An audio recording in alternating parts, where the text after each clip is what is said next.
From writers of Superstore and Brooklyn Nine-Nine, Blockbuster, your new favorite feel-good comedy, is almost here on Netflix. After learning he is managing the last blockbuster in America, Timmy and his employees fight to stay afloat.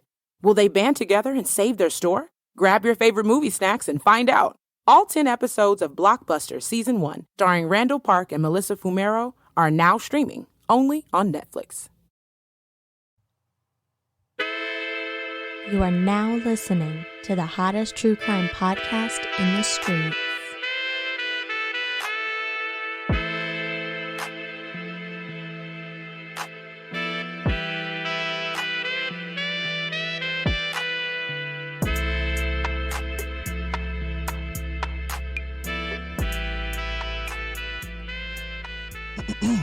Hi there. Hey, folks. How's it going? Welcome to Affirmative Murder, the Tales from the Hood minisodes. I'm Alvin Williams, and I'm joined as always by my partner in true crime, Francel Evans. Oh, yes. Wait a minute, Mr. Postman. Yeah, man. I'm the mailman. Can't you tell, man? Gonna post it. What up? I don't know if that's the first time I've ever hit the button while doing the minisodes. Mm-hmm. So you tell me, do you want this to be completely standalone? But I just feel like that's part of your essence. Like, do you want to keep that? You want to keep this more stripped down? Because I don't feel like I usually hit the button. well, what happens is when you do play it, You go into regular episode mode. I kind of forget. It does kind of throw me off a little bit. Then we won't. That will be the first time you heard it on Okay. Tales from the Hood. That'll be the last time you heard it on Tales from the Hood. But just don't ever forget that is his signature sound. Yeah. But we are going to keep it more stripped down on the Yes. Tales from the Hood. Yes. Fran, are you ready to dive into some of these amazing stories from our Oh listeners? man, I am enthused, man. I'm ready. Yes, quite enthused. So this one caught my attention. Okay. First of all, it's from Anonymous. Ooh. Wait, what? Good, like they wrote their name out like it's Anonymous. So Okay. that's great. I like It sounds like a real name though. the way they wrote it. Yeah. But I get hey, wink. I know what they did there. But the subject line is TFTH hoarders. And Fran, I don't know if the people know, but you know, I love me some hoarders. My 600-pound life kind of took over my love for hoarders, but hoarders was the OG. You know, when you used to come over, when you used to come over my house, it was just on like. Yeah. I love spotting them. Oh, like out in real life. Yes. I don't come across too many. So you go don't. house to house. You go house to house more than I do. So you come across all kind of houses, all kind of neighborhoods, all kind of people. But I see them more on the roads than I do houses though. Oh, like a car hoarder. Not car. Oh yeah, car like, hoarders are. I mean, but if their cars, like their houses. Come on. Hey, no, that's good insight. No, that's good deduction you're doing there. Yeah. And they spend way more large time amounts of time in your car. In the car. Yeah, for sure. Your car, how your car looks on the inside says a lot about you. Keep that in mind. Yes. You got to kick Burger King bags and shit all around. You let something in your car. You got a bunch of old water bottles. You know how the Maxima used to be. Yeah. No, not the Maxima. The Cobalt. The Cobalt. Yeah. The Cobalt was crazy. Oh, it was but flooded. I just felt like that car didn't represent me, so I didn't treat it with respect. Yeah. You stopped caring. I stopped caring. Yeah, I get that. I wasn't proud of the car. I didn't like going on dates in that car, and so I would just be like, look, toss, passenger side. Didn't care, man. Everything was kind of sticky. Yeah, stinks. That car stunk. It's Look at shoes, work shoes, all the boots. all there. work boots in there, work clothes. It smells like feet in here, man. Yeah, hey man, you know that smells like money.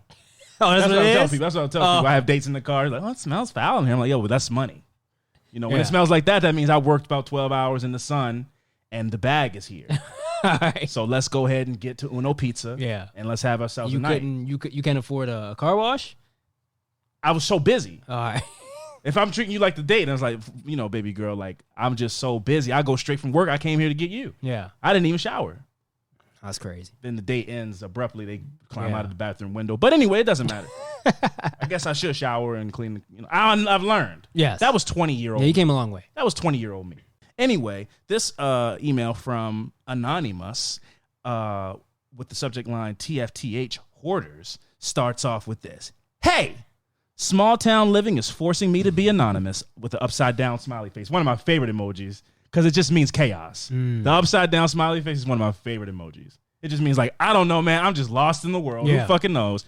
So anyway, so Alvin said that he was interested in hoarders, which I did say that. I knew a woman that was an animal hoarder. The family lived in a manufactured house in the, what does that mean? Yeah, what is that? Aren't all houses manufactured by somebody? That's a Hey, Anonymous, you're going to have to send us another email. Follow-up question. What is a manufactured house? Anyway, the family lived in a manufactured house in the middle of nowhere, and animals would often be dropped off in the middle of the woods when they were no longer wanted. Oh, that's so fucking sad. Like, you don't want the dog, you just go take it out in the woods and just drive off? The matriarch of the family would find these animals and bring them into the house. Mostly cats, but also some dogs as well. They also had 5 horses. At one point, there were so many cats that a person wouldn't realize one died. That's when it gets bad. Now you start finding cat skeletons everywhere. The manufactured home. I still don't know what that means. I don't understand. I mean, everything is manufactured. Right? An apartment building, a car. Everything is made. Everything is manufactured and made by somebody. What is a manufactured home? Maybe it's a cabin. Cabin? No? Sure, let's go with that. Maybe it's like just the bare bones of a home, like just the frame. I don't know. But anyway, the manufactured home caught on fire. So I guess they aren't made very well. So the manufactured home caught on fire, and being in the middle of the woods, the fire department wasn't able to get to it until it was burnt down to the ground. Okay. Then they manufacture another one? I guess, yeah. I mean, that's how the cycle works, right? Yeah, I would think. You tear down a neighborhood, you manufacture new homes. Yeah. I think every home is manufactured is my argument to Anonymous. So anyway, so the fire department couldn't get out there to put out the fire until it was burned to the ground. One of the cats had knocked over a lit candle, and the old trailer went up in no time. Clumsy. What is it? Oh, is a trailer? Is a manufactured home a trailer? The fire department uncovered 30 plus corpses of cats and 6 dogs. A manufactured home is a trailer. Oh, is that like the PC term for it? Maybe. I think trailer's a fine term, but I guess that's like being nice. I heard a funny argument. It was funny, but it wasn't. But I understood what the person was saying. So they were saying like it's not an argument. People say like unhoused person instead of a homeless person, and the girl was like, I don't think they give a fuck about they want to have a home and be warm. Like, I don't think they care like us houseless or unhoused or whatever like that. So I think this is one of those situations. Like, I think if you live in a trailer, that's cool. I've been in some bomb ass trailers. Oh, some trailers are fire. Some trailers are fire as fuck. It's not about trailer. It's about how you treat your home. You know what I'm saying? So if that's the purpose of this is to be like, we want to get rid of the term trailer because it has negative connotations because people think about white trash or whatever like that. Fuck that. Yeah. You live in a trailer, own that shit, man. That's how I feel. Anyway, so just a quick little note. But anyway, so the home was the fire department came. They uncovered 30 plus corpses of cats, and then 6 of those 30 was dogs. What? What about the horses? The horses were outside, so I have to assume they were fine. One cat survived with severe burns. Oh, a burned cat. Oh, this is the most depressing thing, Anonymous. So the cat had severe burns. And since then, the family has been in multiple rentals and have been kicked out of all of them because they would have more pets than permitted. Wow. So yeah, man, that's fucking real shit to come across. Quick side story about it being in a house with a bunch of cats, and it wasn't even anywhere near 30. It was maybe like 5. Went to a music festival probably like 7-8 years ago at this point.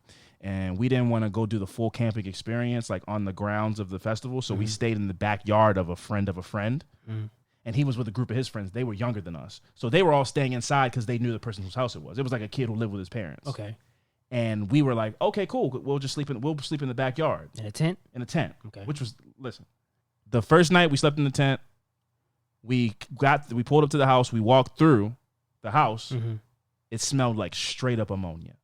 Like burned. It burned the nostrils of my nose because there was so much cat urine like in the house and so many cats peeing. That the whole house, when you walk in, it was unbearable. And people still living in there? People still living in there. And then a bunch of, 19, 20-year-old kids slept in there. And at this point, we're like 25 years old. We're like, I'm not sleeping in here, thank God. I don't even want to come in here. And one of the nights, we had a long day at the festival because outside all day. Took a shower. We had to take a shower. Yeah. I felt nastier after the shower than before I went into the house and took the shower. It was like I took the shower, walked out, and I walked through the walkway to get to the back door to go back out in the tent. I was like, I need another shower. Wow. So 30 cats and then 6 dogs? House is jumping. The house is jumping. Your nose probably, it just burns all the fucking neurons and fibers. And people just living in there. Living. Thriving. Having a great time. Manufactured. So thank you to Anonymous. That was very interesting. I do love hoarding stories. Affirmative Murder is brought to you by Helix Sleep. Look, I thought I was getting fine sleep. Just fine sleep, okay? But ever since I got this Helix mattress, I realized I've been depriving myself of a good night's sleep for a long time. And now, after having a Helix mattress for about 2 months now, I realize sleeping through the night is not abnormal. And maybe it's just your mattress. And the coolest part about Helix Sleep is the mattresses are tailored to you. I took a Helix Sleep quiz. I got matched with the Helix Dawn because I like to sleep on my stomach and I like a firm mattress. 2 things kings like. And when I tell you I threw my old mattress out with extreme prejudice, it is not an understatement. I kept both mattresses just in case I didn't like the Helix mattress. One night of sleep on the Helix mattress, I threw my old mattress out of the window. Was that just an easier way to get it down the flight of steps? Yes, but I did it out of anger as well. And not only is the mattress the best one I've slept on, but the setup is fast and super easy. You just unbox the mattress and it just inflates kind of. And all of a sudden, it's just a beautiful mattress ready to go. Perfectly tailored to how your sleep needs are. If you don't want to take my word for it, which why wouldn't you? There are over 12,000 5-star reviews to look through. Helix Sleep has been awarded the #1 mattress picked by GQ magazine and Wired magazine. It's even recommended by multiple leading chiropractors and doctors of sleep medicine as a go-to solution for improving your sleep. Helix is offering up to $200 off all mattresses and 2 free pillows for our listeners. Go to helix.com/AFFM. Once again, that's helixsleep.com/AFFM. And by supporting Helix, you're supporting the podcast. So if a good, full night's sleep is something that eludes you, go purchase your Helix and thank me later for the best night's sleep of your life. With Helix, better sleep starts now. How about we heat things up tonight? How so? Get a little fresh, add some steam, sizzle, and spice. Wait, you're talking about going to Outback again, aren't you? Fire things up at Outback Steakhouse. For a limited time, try our bloomin' fried shrimp or get fresh with our new strawberry salad. Go big with our bone-in ribeye or the filet and grilled shrimp on the barbie. Then cool off with a cucumber crush or peanut koala. Try them all before they're gone. Let's Outback.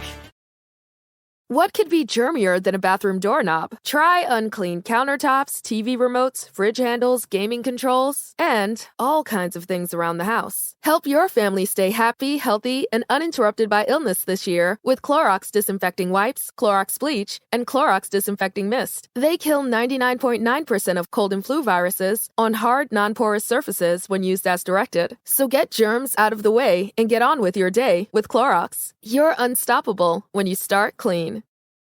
Fran, we have a exclusive shout out to Lysandra, the first of her kind, sent in an audio recording.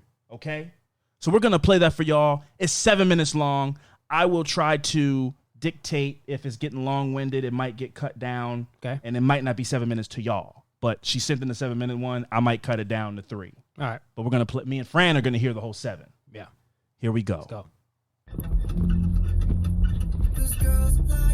Ooh. Okay. Hi, guys. She could have pulled My over. name is Lysandra, and I have Tails by Hood, okay? So this was like when I was like 19, 20 years old, right? And I was over at my best friend's mom's house because my best friend had just moved out of the state, and I was checking on her because she had had some health issues, so on and so forth. So I had gotten over there like the day before and, you know, did our thing, yada yada.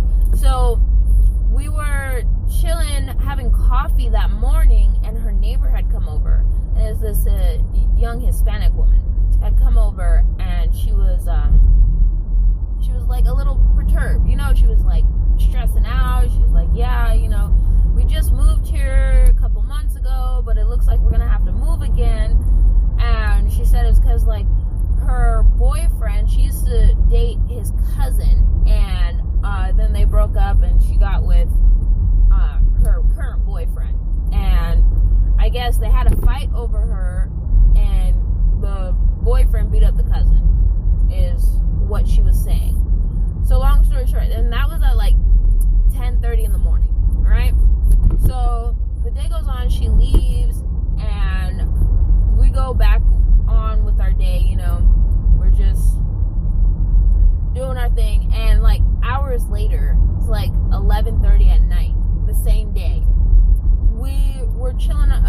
best friend's mom are chilling on the couch, and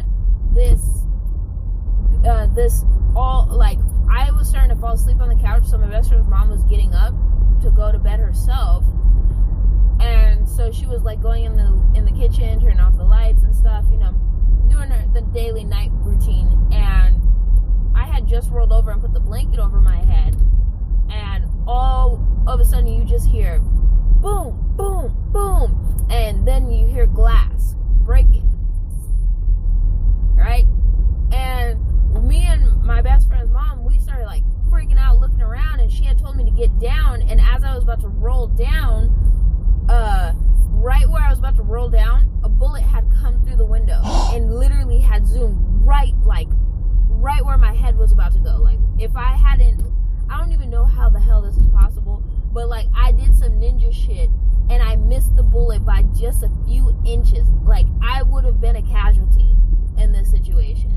So long story short, on Halftime Show. Wow, Lysandra, first of all, thank you for sending us in an audio message from the Starship Challenger, a rocket to Mars. Right. We really appreciate you sending us this from inside the turbine of a plane. Wow. I don't know how this plays out, but I'm guessing maybe something to do with the domestic dispute that happened. Gunshot bullet whizzing by you when you were just asleep. Oh, whoa. Just wanted to check in, a little halftime performance, give a little play-by-play. That's crazy. Back to it. You know, I luckily I didn't get hit, but so we're like freaking out a little bit, and her husband, my best friend's mother's husband, had come out, and he's like, "What the hell was that?" And we're like, "Dude, that was gunfire. I'm not even sure, and it seems really close, right?" Because where I'm from, that's normal. Gunfire is normal, but when it's like right there, that's when you start to freak the fuck out, you know? So, my best friend's mom was like, "Don't go outside." And so we're sitting inside and we're just listening. Like, we turn everything off, we're just listening. We don't hear nothing for like 20 minutes. You know, it's real quiet. And then we start hearing screaming, so we go outside just to make sure everybody's fine and all that. Because in my neighborhood, you know, most of the time, like, you don't go outside if you hear that kind of shit. You know what I mean? So we go outside to make sure everything's fine because we hear a woman. So we're standing out there and we're smoking and we're talking and all that. And sure enough, the woman that we heard screaming is now closer. And we turn around, and there she is coming towards us, screaming bloody murdy, "Help! Help! I've been shot! I think my boyfriend's dead! Oh my God, please help me, call 911! And she's like trying to get to us, but she can't really run because, you know, she's been shot. So like, she's just doing like this weird limp thing, and she's like freaking out or whatever. And so we get the gate open, and as soon as she gets to me, like, she kind of collapses on me, you know? And I'm trying to find her bullet wounds. I see blood, but I don't see an exit wound or nothing. So I'm like trying to look for it and apply pressure to it, and she just passes out, like mid-word. So my best friend's mom is like screaming and freaking out, "Call 911! Oh my God, get the phone, you know?" And because she's freaking out the way she is and she has health issues, I'm like, okay, you need to take... Because it sounds like she is taking a plane off, like she's a pilot. And she's telling this insane story, and it sounds like she is taking a 757 into the sky, like it's going down the runway, and she's taking off into the sky to go to Dallas, Texas, or something like that. I didn't want people to hear me laughing because I'm listening. The story's the same, but it's just like it keeps getting more and more intense. All the noise and stuff. Like, it's just, I done cut it out. I done cut it out like a while ago. So I'm like, I can like just focus on what she's saying now. I'm not even. I can hear what she's saying, but it just is like it keeps getting. I more done tuned it out. It sounds like she just like got into a new type of vehicle every couple of minutes. It's like a new vehicle she's in now. Now she's in a trailer. Now she's in a rocket ship. It's insane. Anyway, Lysandra, continue. Over and apply pressure. I'm gonna go with her husband. I went with her husband, my best friend's mom's husband, to go check on the other guy at the apartment.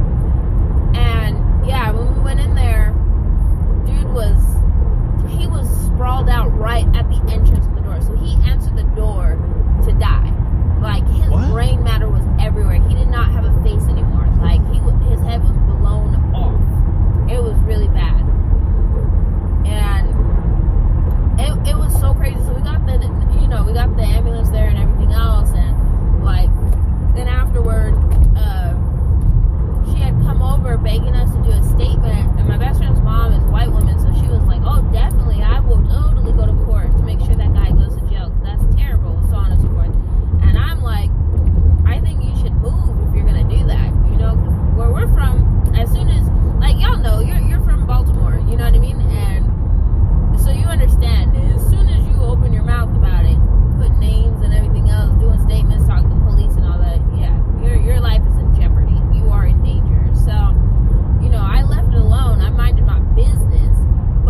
Shout out to Lysandra. Way to get it done. Yeah.